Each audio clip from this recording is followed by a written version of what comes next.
Traditional financing is not the only way for you to get financing for your first investment property. I could not get traditional financing, so I got creative. So you can use, and some of these creative financing or strategies options include like using a hard money loan with a private money loan, using a DSCR loan with a private money loan plus your personal savings. Like for me, an example was I use a DSCR loan, and for those who don't, DSCR means debt service coverage ratio. So basically, most lenders who offer a DSCR loan, they're looking on how much income that asset can generate.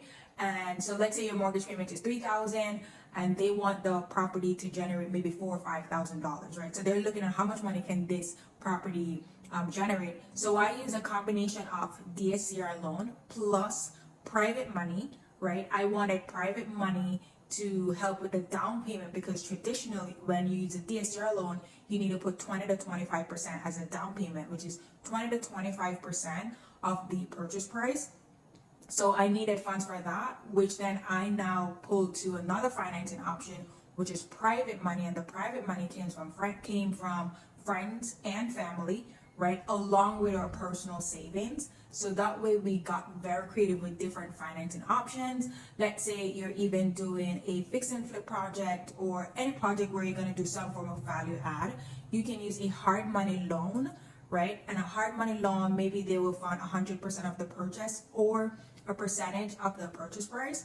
And then you use private money to fill the gap, right? So maybe private money will use for the rehab, or private money will also use for a portion of the purchase. So you can get very creative and combine different financing options.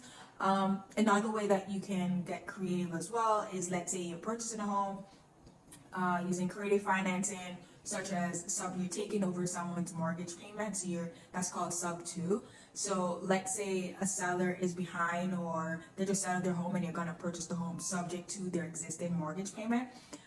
You're going to need capital for closing costs. You're going to need capital for maybe paying the agent's commission or closing costs, or you're giving the seller some money to go in their pocket.